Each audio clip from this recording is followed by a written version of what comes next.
नमस्कार मंडळी, स्वागत आहे तुमचं माझ्या यूट्यूब चॅनलवर.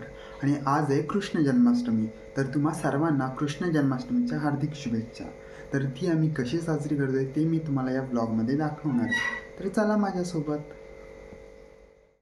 तर गाईज, आता मी आमच्या हनुमंताच्या मंदिराजवळ चाललो आहे. मंदिराच्याच बाजूला धर्मशाळा आहे, तिथेच आमचा श्रीकृष्ण जन्माष्टमीचा उत्सव आम्ही तिथे साजरा करतो. तिथे आता काय तयारी चालू आहे ते मी तुम्हाला आता दाखवणार आहे.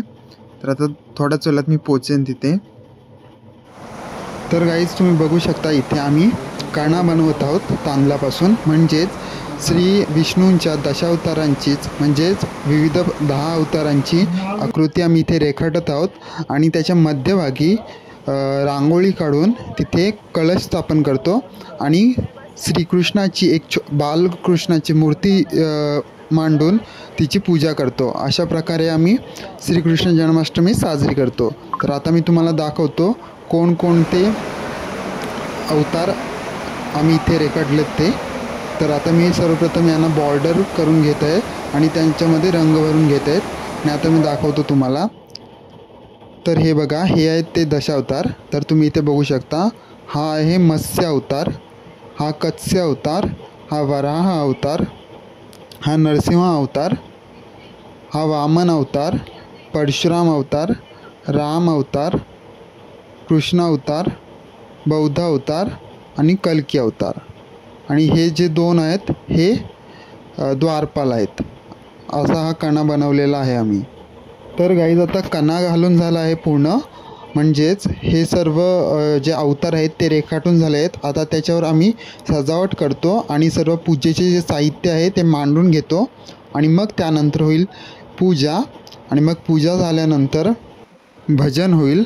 आणि मग भजन झाल्यानंतर 12 वाजता श्रीकृष्ण जन्माष्टमीची आरती होईल. तर आता हे ऑलमोस्ट झालं आहे. आता तुम्ही बघू शकता पूर्ण सजावट करून झाली आहे आणि कळशी स्थापन करून झाला आहे. आणि आता पूजेला सुरुवात होईल. हेच पूजा झाली आहे आणि आता कृष्ण जन्माचा अध्याय पठण चालू आहे. जणू काही नवीन सूर्य जन्माला आलेले आहे की काय असं वाटतंय. उदरी त्रिवाली सुकुमार. तर आता भजन चालू आहे. भजन झाल्यानंतर आरती होणार आहे.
झालंय आणि आता आरती सुरू झाली आहे.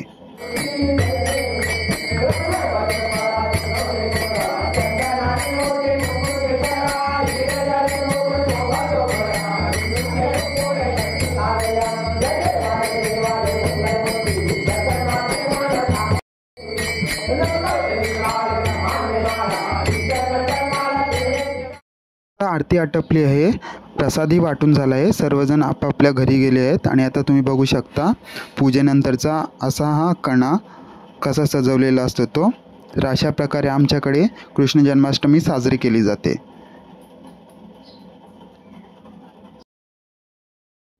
सो गाईज, जर तुम्हाला आजचा ब्लॉग आवडला असेल तर चॅनलला लाईक करा, शेअर करा, सबस्क्राईब करा. थँक्यू.